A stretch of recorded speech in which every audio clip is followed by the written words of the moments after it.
So first of all, I would like to greet all of you once again by saying Tashi Delek.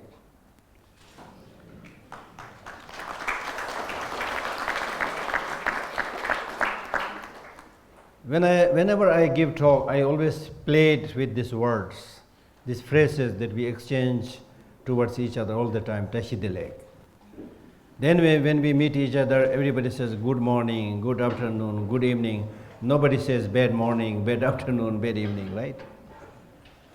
Then similarly, we all try to get a good name, Tashi, Thundu, or Ram, or Mary, or whatever, all the good names. Nobody takes a name which is called ghost or evil force or so the teaching starts from there. Because it's not enough just to get a good name, it's not enough just to say good morning. You need to try to live a life which is befitting the name. And also live the whole morning, having said good morning, make sure that the morning is really good. That's important.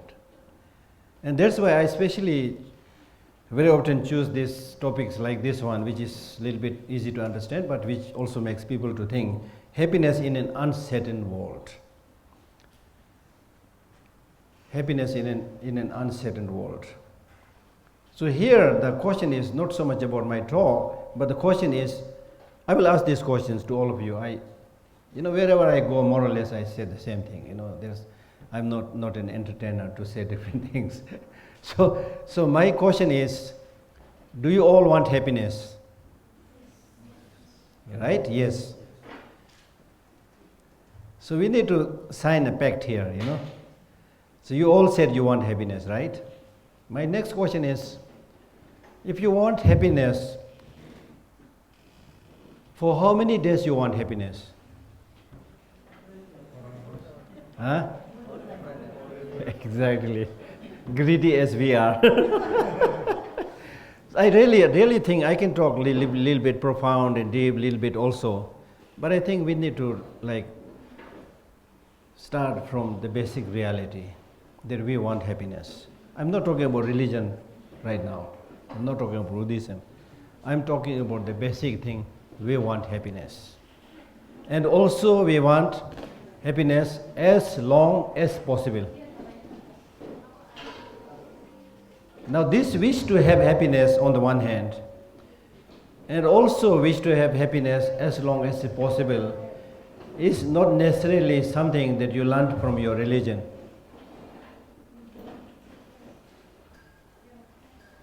It's also not necessarily something that your parents taught you, learned from your parents. I don't think so. You are born like that. You are born like that. The first thing that the child does after the birth is what? Laughing or crying?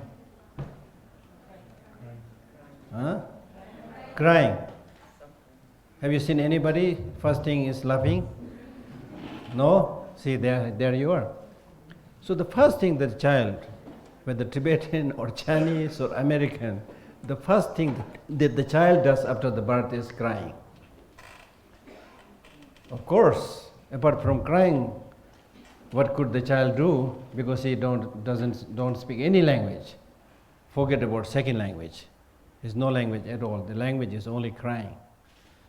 So by crying, what do you think the child is asking? Lengthy discourse on Buddhism? No. Attention? Huh? Attention? Yeah. So that I'm making a point here, you see. The first thing that the child, by crying the child is asking something, but it is, I think, 100% sure that the child is not asking for a long discourse on Buddhism or any religion. The child is asking for somebody's, you said attention. So the child is asking for somebody's attention in the sense that the child is asking for somebody's love. Are you with me? I think the child is asking for somebody's love. Mark each of my points. The child is asking for somebody's love, and that love also unconditional love. mark this point. The child is asking for not only love but unconditional love. I'm emphasizing on this point because later on we grow up, then we again share love with each other, but that kind of love is a little bit calculating and a little bit business love. I love you so long as you love me. That's called business love. But the child at that time has nothing to give back. No hair on the head, no teeth in the mouth, no clothes on the body, knows nobody, right? So at that time, the most important thing the child needed was not religion, unconditional love. So I'm emphasizing this point because we have this tendency, especially later on when we get some kind of knowledge, intellectual education, then we have this tendency to go for the second and third, not the most fundamental important thing, but we go for the second. Which religion you belong to, which country you belong to. We go for the second, which is less important. What is most important is, as His Holiness the Dalai Lama calls, universal ethics. That is why secular ethics, universal ethics that His Holiness is working so hard these days is important. A way of life which doesn't make any distinction in terms of which country you belong to, which religion you profess, but as a human being, wanting happiness, not wanting suffering. That is the basic, the most important thing.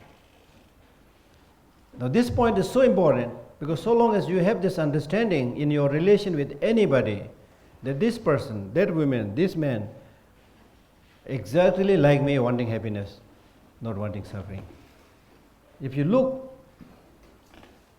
to other people with this kind of perception, with this view,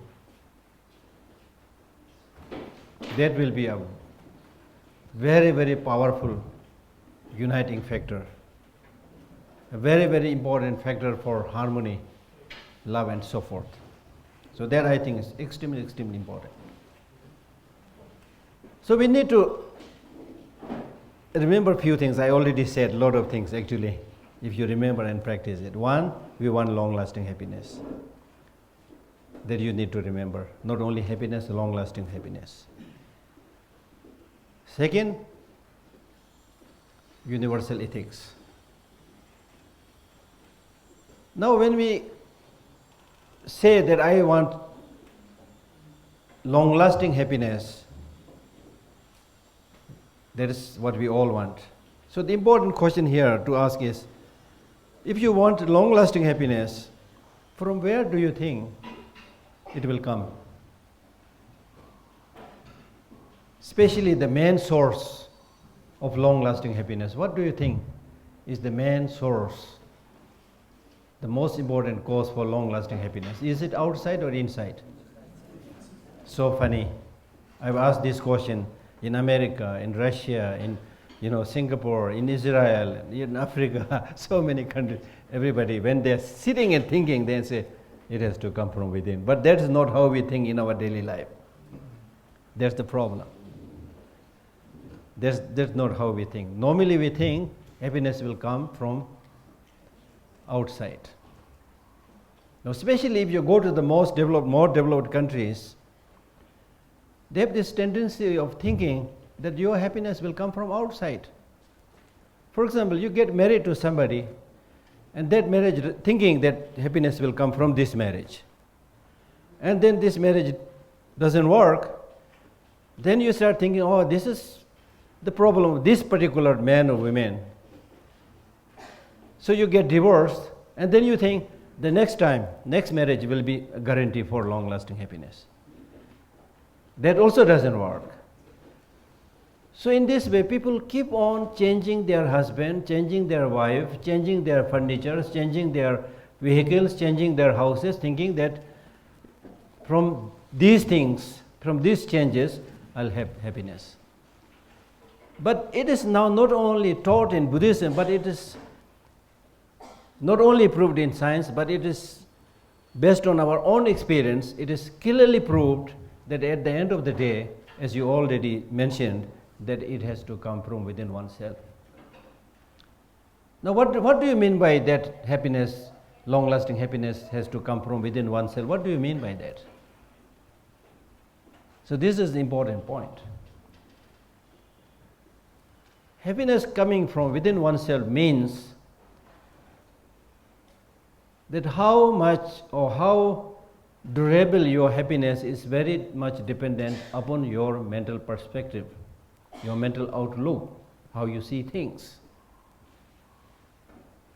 It is now found that, for example, if you are a person thinking that you are having 100% suffering, let us say, it is now found, it's taught in Buddhism and also according to some of the modern thinkers, it is now found out of that 100% so-called suffering which you thought you are afflicted with, 60-70% of that suffering is not even suffering.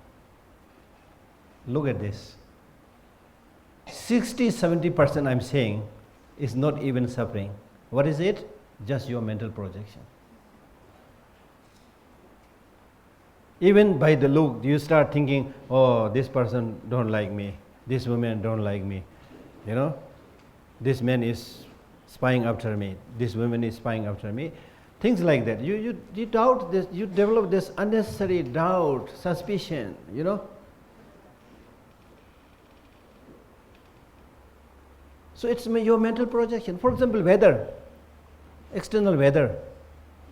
For example, if there are 3-4 days continuous rain, a person who doesn't have the right mental outlook, mental perspective will start cursing the weather.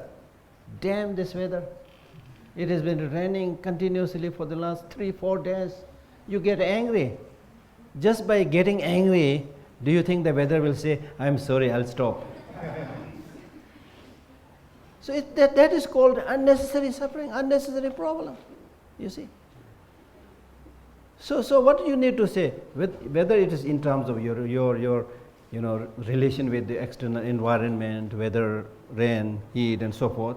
Similarly, in terms of your relationship with others, you need to think, you need to realize the fact that other person also want happiness, do not want suffering. That other person is not something that you should try to control. Just as if somebody tries to control you, you don't feel happy.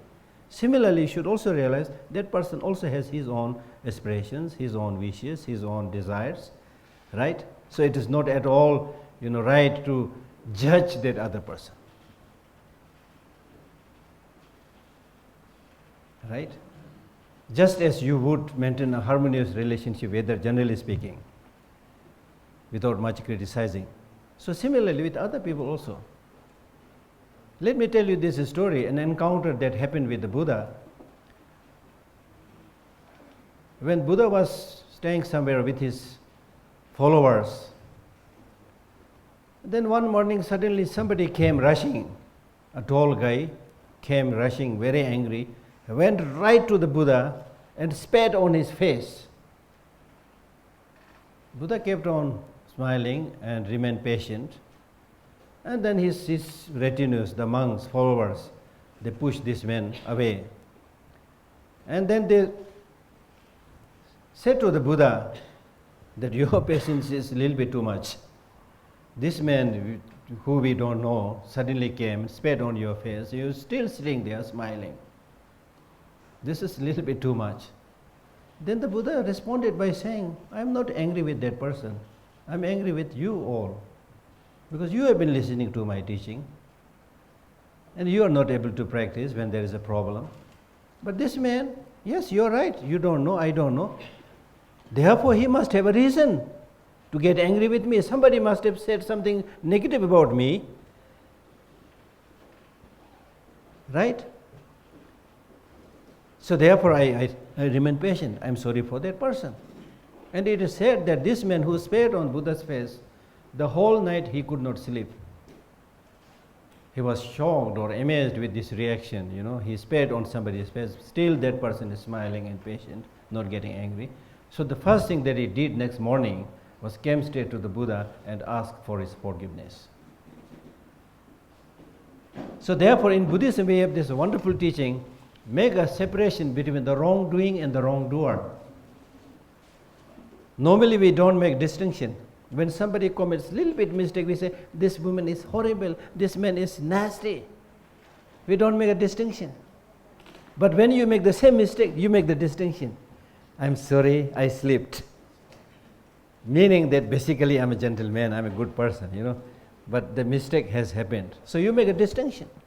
So just as you make a distinction between yourself and your wrongdoing, similarly make a distinction between the wrongdoer and wrongdoing of other person. With the wrongdoing, you can always challenge it, but always give opportunity for that wrongdoer to remain in the society, to become a good member of the society, to become a good person.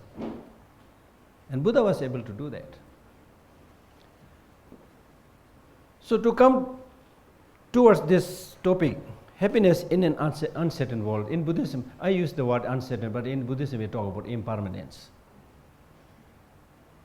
But if I use a word like uncertainty or uncertain, it is a little bit more agreeable with you. So whether you use the word uncertainty or impermanence, the fact is that we are all changing all the time. Not only the whole world is changing in general, and especially in today's world, everything is changing with the speed of science and technology. Everything is changing so fast. And there are many, many visible changes made by science and technology. But I'm not talking so much about that. That is there. But more important things, we ourselves are changing every split second, not halting even for a split second. Now scientifically it is said that after 7 years,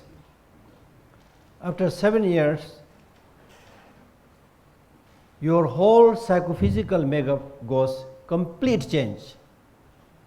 Especially science is talking about the physiology, the body. Everything, you're a completely different person, physically speaking, after 7 years. All the cells and everything, including the bone cells, everything undergo permanent kind of complete change in 7 years. So there is a story of a criminal who was caught and in prison for 7 years. So he had heard about this scientific finding. He said, now let me go. I'm a different person. So that is the scientific finding. And Buddha has explained this so many times long before. The first teaching that the Buddha gave us on impermanence. And you will all remember that the first teaching after enlightenment, when Buddha got enlightened, when he was requested to give the teaching, then he said, I found something that is profound, peaceful, free from fabrication, clear light, unconditioned. To whomever I teach it, nobody will understand it. Leave me alone in the forest to do my meditation. He did not teach right away. He's not like some of the teachers of the modern day who gives on advertising, I am the greatest teacher, I will teach you, and there's Buddhahood in 1 week, those kind of things were not there. So he did not teach.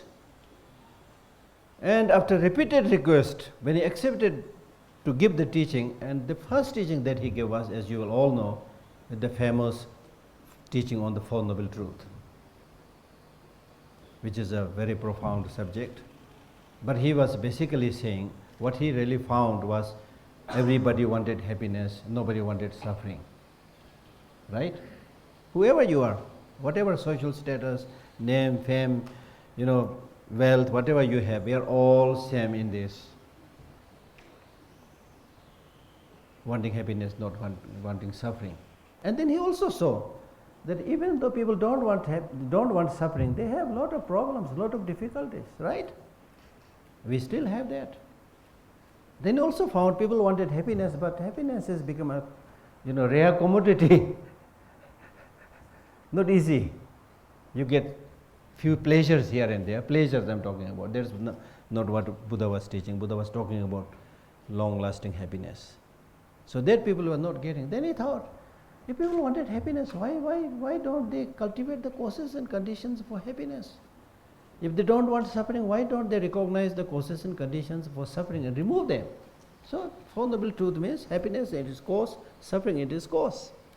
Right? And we all agree that we want long-lasting happiness. And we also agree long-lasting happiness to come from within. So that means happiness and suffering is very much related to your mental outlook. Now, the very important technique that has been taught in Buddhism and which is now corroborated or supported by scientific findings is that the main cause that makes you unhappy is within yourself, it's not so much outside. The within yourself means all your negative emotions. Negative emotions. So whether you talk about Buddhism or even otherwise, having said that we all want long-lasting happiness, if that is your goal, that is our goal, then what we need to find out is to find out the obstructive factor which doesn't allow us to get the long-lasting happiness. And the obstructive factors are the negative emotions, not the enemy outside. They may be horrible, they may be nasty, they may be destructive, but their destruction at the most is one lifetime, not more than that. The negative emotions that is within us, they are entrenched deeply within us. We are habituated with these negative emotions. We are addicted with these negative emotions. So despite wanting not to collude with the negative emotions, despite wanting that I will do away with these negative emotions, somehow we fail, not only fail, but in many cases we fail miserably. So the most important thing that I would like you to remember, few things that you want to remember, is in my life, the most important thing is I will, even if I am unable to remove, but I will reduce the intensity of the negative emotions within oneself. If you do that, you're a good Buddhist practitioner. If you do that, you're a good human being. Right? You're doing something that will please your parents, please the Buddhas, enlightened beings, whoever you want to call it. That is the thing. Negative emotions. Now, when we talk about negative emotions, there are so many again, unfortunately. So let us at least catch hold of some of the big guys. Right? So some of the big guys in the negative emotions, let us talk about two things, two bosses of all the negative emotions. One is called ignorance. Right? Second is called self-cherishing attitude. Now these are a little bit heavy-duty stuff. So when I use the word ignorance, it's not just lack of knowledge. Ignorance means seeing things as having independent existence. This is a big problem. How is it a big problem? It is a big problem because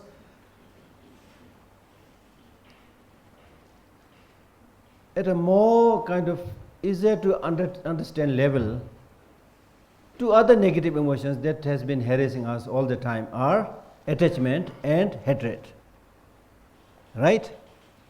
For example, if you watch a movie, watch an Indian movie or American movie or any movie, most of the movies that you watch, the main theme in those movies are either sex or violence. Right? These movies are more or less depiction of the way we live our life. So the main theme is sex or violence, attachment and violence. So ordinarily we think if these two are there, life is colorful. All the histories come from there. Violence, killing, history, big history, then sex, attachment. These two are horrible, these two are very negative, very bad. But their root is in ignorance. As I already said, I hope you will remember, ignorance means not just lack of knowledge, but misconception of reality. So misconception of reality means when you see things as having inherent existence, what is the problem? Independent problem. how does this misconception of reality brings attachment, hatred, and so on? For example, if you fancy something, you like something, say a person or a car or something, then when you have this tendency of seeing that car or person as having inherent independent existence, you not only see that car and person nice, but 100% nice. Wow, this is so good. This BMW car, I must have it. Wow, look at the color, look at the shape, look at the model. You exaggerate. You exaggerate. I'll tell you a story which is found in that little book by Robin Sharma, which is a very good story. There is a story of a father who managed to buy a brand new car, and he was so obsessed with it, as I was saying. I normally call it honeymoon period. You see? Honeymoon period. Of course, we have all the attachment and go after something. Then finally we get it. Then for the first few days, I call it honeymoon period. Then you're obsessed with it. I made it. I own it. This is my car. This is my new house. As if it is like so beautiful, so perfect from its own side. So this person who bought this new car had the similar obsession.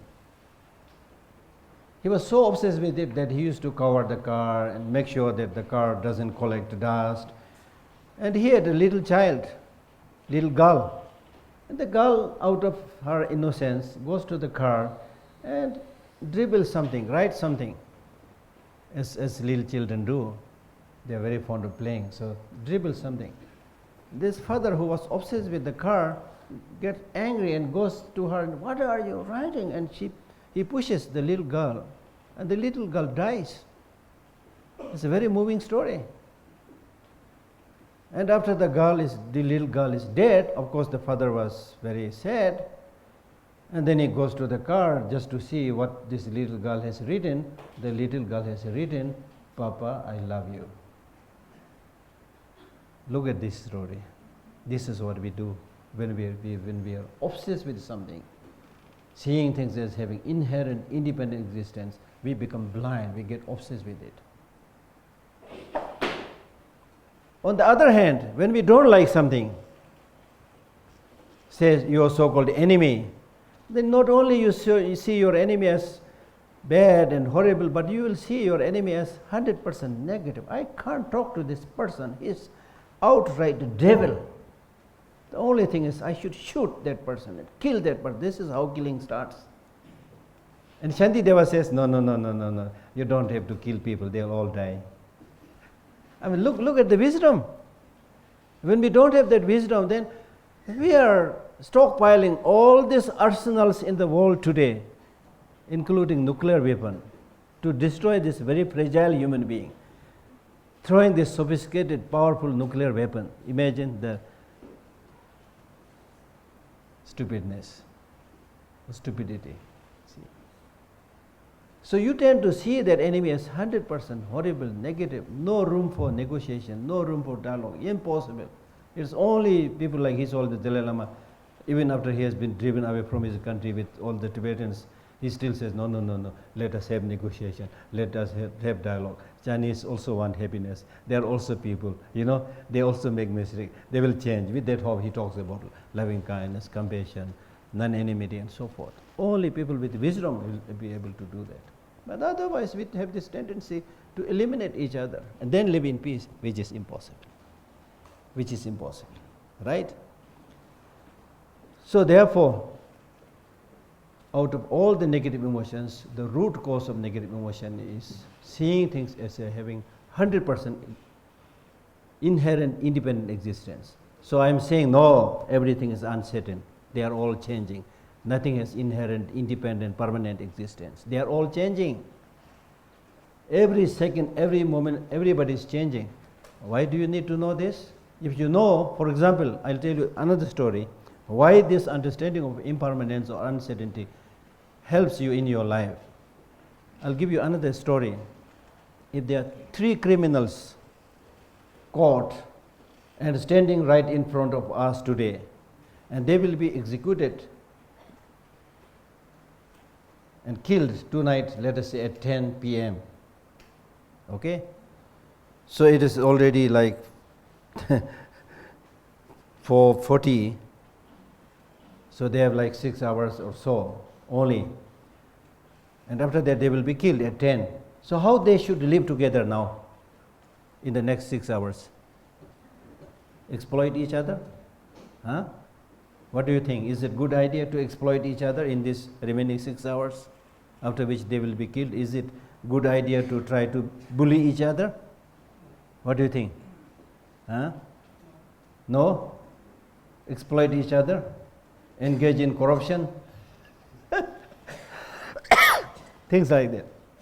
So here we are able to clearly see the best thing that they should do is console each other. Say some prayers together. Right?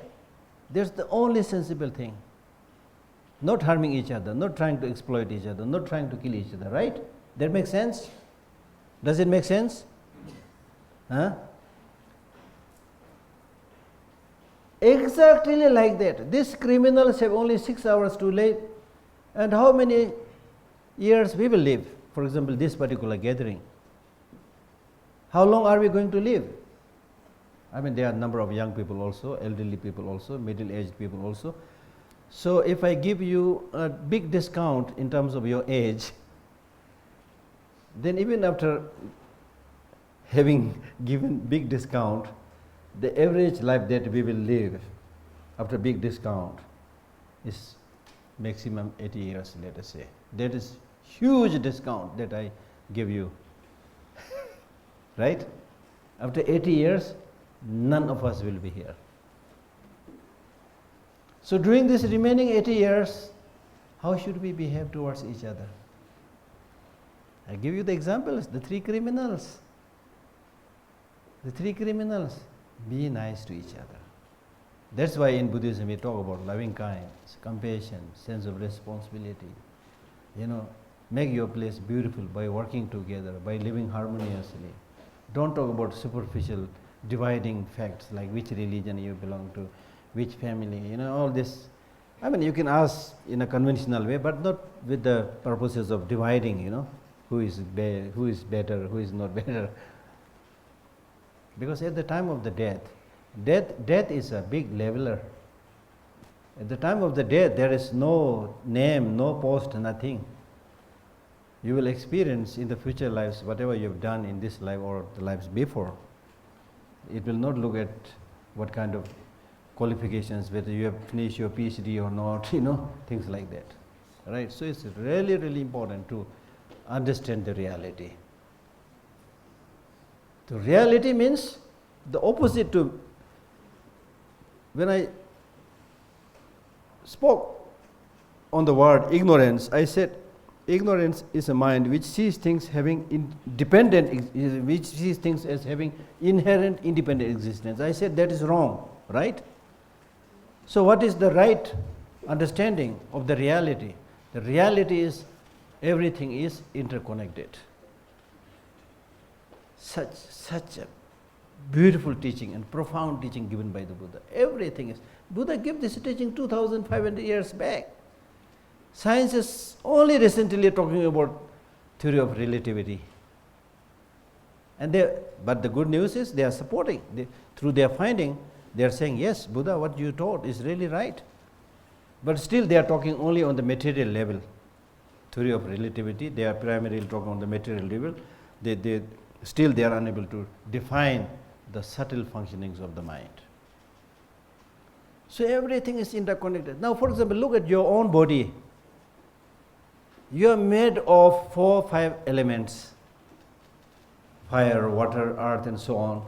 These 4 or 5 elements are actually antagonistic. So that long-lasting happiness that we all wanted, we agreed, will come from within oneself. Coming from within oneself means maintaining a right perspective. Right perspective means a mental attitude that sees reality as it is, without denigration or exaggeration. So the reality, see things as it is, means talking about the reality. Reality is everything is interconnected. So that's why I was saying, even in terms of your own psychophysical aggregate, it is made of 4 or 5 elements. And these 4 or 5 elements are antagonistic, they're enemy towards each other. For example, if the heat is a little bit stronger, then you will say, oh, I'm sick, I'm suffering from fever, you see. So even in terms of the food intake, the food you take, you need to be very careful. You just can't throw everything into your mouth. You need to know, unless I'm able to balance my elements, disease, illness means when the balance of the elements is a little bit disrupted, you are sick. Right? So whether it is in terms of your physical health or mental health, balance and proper understanding of the reality, interdependence of many things is extremely, extremely crucial. Interdependent origination, your relation with other people, your relation with environment. For example, when we get sick, we need to take medicine. From where does the medicine come from? From the environment. Now, if the environment is polluted, which is true these days, how can you hope to get pure medicine which will heal your disease, illness? So we need to have a very clear understanding of this interdependent origination, even in its very grosser level, and then gradually, of course, subtle level. Okay, so what I'm saying is, some of the main enemies that are responsible for your not being able to get long-lasting happiness is what we call as the 3 poisons: attachment, hatred, ignorance, out of which ignorance is the worst thing. So what we need to do is not so much about talking, it's really doing. It's really doing. Much of the suffering that we are having, in our world, in our family and so forth is not just ignorance, but lack of action, inaction, and ignorance are the source of problem. So therefore, my wish is that we should try to reduce the intensity of our negative emotions a little bit, with full understanding that we live in uncertain world, meaning that I'm here breathing and healthy right now, tomorrow I may be gone, I may be dead. Right? So what is important is that one day you are going to die. That's not the problem. That's not the problem. Even if you live, I'll tell you one story more. I'm tempted to tell you one story. It is not so much that you live long, by which you get something, but it's really how you live each and every day, each and every hour, which makes the difference. In ancient India, there's a story of somebody who lived 1,000 years. And because he lived long, 1,000 years, he had married 100 wives. And he has 100 children. And one day when the father was 1,000 years old, then the Lord of Death came, messenger of death came. And he said, you lived very long, 1,000 years, now your time to go. He said, yeah, I know I lived 1,000 years, but still I don't want to die just like us. I don't want to die, I want to live a little bit longer. But I have so many sons, you take one of them. Right? And then the Lord of Death goes to the eldest son, who was quite high in age. And he said, I don't want to go. He goes to the next, goes to the next, goes to the next, asks the same question. Everybody says, I don't want to die. Then he goes to the youngest one, who was only 15 years old. He said, do you want to go? The young boy said, yes, I want to go. Then the Lord of Messenger took some pity on him, saying that, how come you're ready to go when all your, your father and all your brothers, elder brothers, don't want to go? You're so young. You're still to live your life. Then he said, yeah, I know that, but since my father lived 1,000 years, my elder brothers lived so many years, and they didn't get anything, I'm sure I'm not going to get anything, so I don't want to. So this is an interesting story, you see. It's really, this tells, it's not so much about how long you live.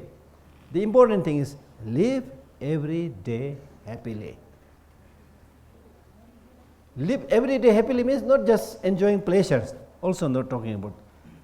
Live every day happily by doing the right thing, not doing the wrong thing, not creating problem, suffering upon others, being compassionate, being loving, but not in a stupid way. Loving kindness, compassion, also with wisdom. Otherwise people will bully you, take advantage of you. With intelligence, wherever possible, develop love, patience, compassion. Even in the case of wrongdoing by some people, you try to challenge that person, not with negative emotion, but with clear conscience, with wisdom, with integrity, with strength. So from that perspective, practices like non-violence and compassion are sign of strength, not sign of weakness. If you resort to gun and nuclear arms, you don't need any strength. And in fact, these days you sit in an air-conditioned room and press the button and you can kill many people. That is not bravery. Real brave people are who have this internal integrity and strength, right? So we live in an uncertain world. Things change. That's my point. Things change. So if you think your long-lasting happiness and peace will come from outside, no. Why? Because what is outside you, they keep on changing all the time. Weather will change, whether you like it or not. Friends will change, not necessarily for worse, but they may die, they may go to different places. It happens all the time, you see. So things change. So the question is, when everything is in a flux, when everything is changing, how can you maintain your sanity? अपने आप को पागल बनने से कैसे रोकें? That is the question, you see. How you maintain your sanity? You will be able to maintain your sanity if you have right from the beginning this understanding. Yes, things will change. Yes, things will change. I lose one friend, I get many friends more. You're not completely dependent on just few external things. But the real source of protection, refuge and security is within yourself. You strengthen yourself with knowledge, with integrity, with love, with compassion, with patience, with understanding. And these inner qualities will be there not only when you are alive, but even when you go to next life, these qualities will be there. Just like a song recorded on a tape ribbon or cassette. When a beautiful song is recorded on the cassette, after having recorded, if you try to see the song, you don't see. That doesn't mean it is not there. You put it in the tape recorder, push the right buttons, it will sing. Or it will cry also, depending upon what you have recorded. So therefore, this internal qualities are really the most important thing. Okay? So remember this, not during this talk, but rest of your life.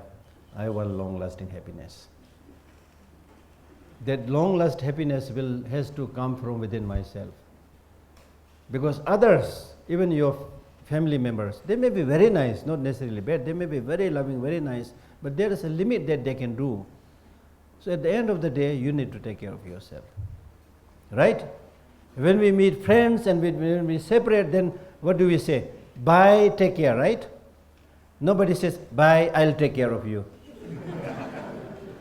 The teaching is there. And Buddha said this a long time before, self is the protector of the self, no one else can be the protector. Likewise, self is the enemy of the self, no one else can be the enemy. We have this tendency, enemies, he is the problem, she is the problem. Always pointing finger towards someone else, not to oneself. So the Buddha said, self is the protector of the self, no one else can be the protector. Likewise, self is the enemy of the self, no one else is the enemy. Another Tibetan teacher, he said, there is nobody, however good to you, there's nobody who will catch hold of your hand and throw you into heaven.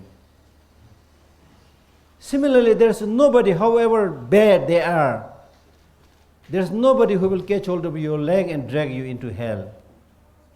Your happiness and your suffering is in your hand. Do not cheat yourself. Remember this, do not cheat yourself. So if I keep on talking, I can bore you, So I'll stop here before you get bored, okay? So remember few things that you want long-lasting happiness, probably write on a piece of paper, hang there in your room. That long-lasting happiness is to come from within oneself by reducing the negative emotions. So with these negative emotions, how destructive they are, you need to ask questions. For example, I'll ask you a few questions. For example, anger, let us say. Is there anybody who right in the morning makes a motivation thinking that today I will get angry? Here you are. So we have some idea that anger is not good. But in the course of the day, we do get angry with people, you know.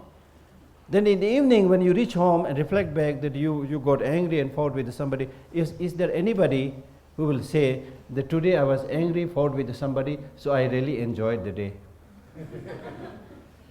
So like that. So similarly, anger, jealousy, hatred, you should do the experiment, how destructive they are.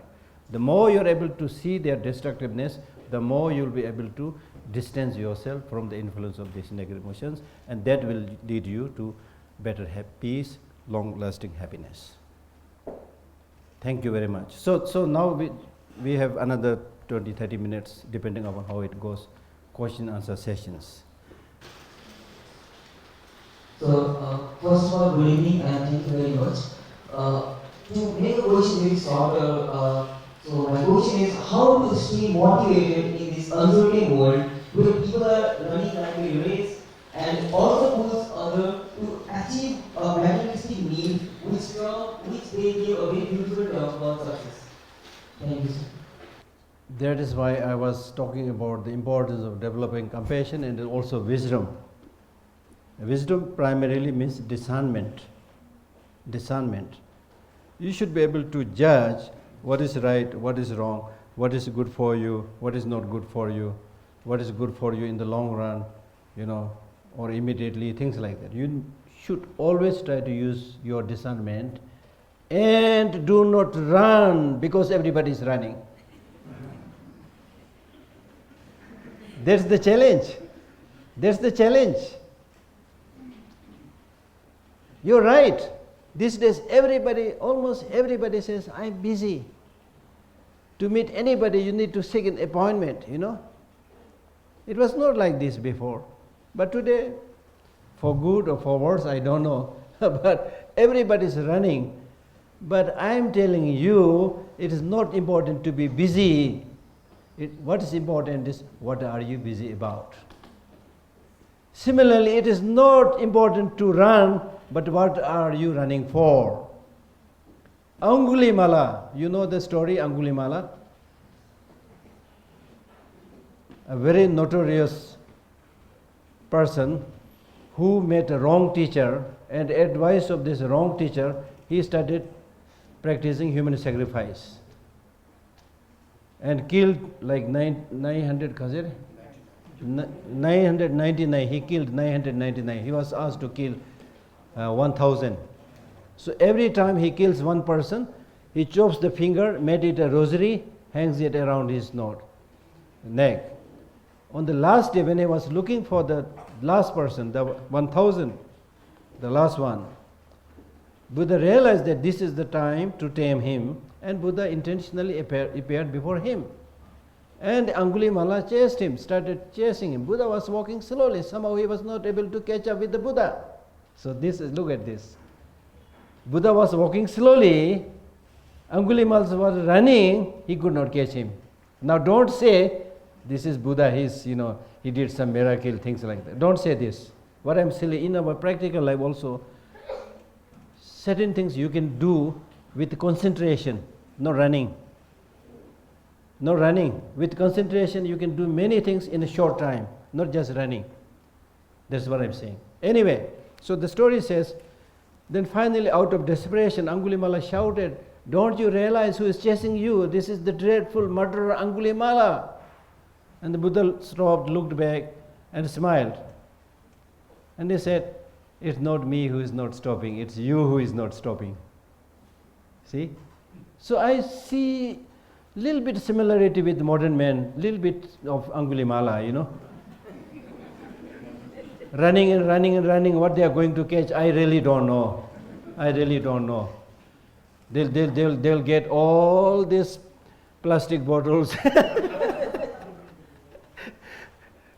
all this 100,000 things that is flooding in the market, they'll get it. But with that, what they are going to get, I don't know.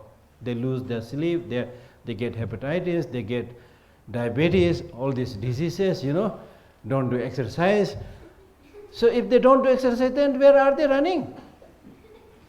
The running should be a little bit of exercise also. Nothing is there, really.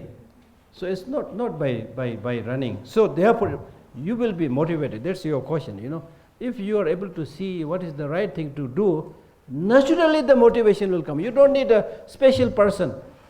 Some important people, great teachers, they may also motivate you. But the most important thing is if you see the purpose of your life. And the purpose of your life is not just eating, sleeping, and going to the toilet. No, we all know that. That animals also do. So the purpose of life is if you are able to bring smile on the faces of your people. Right? If you're able to share a little bit of your expertise and your knowledge to the younger generation who don't have life's experience, who may face a lot of difficulties in this so-called modern world. So have love, have compassion to them, teach your skills, give your education.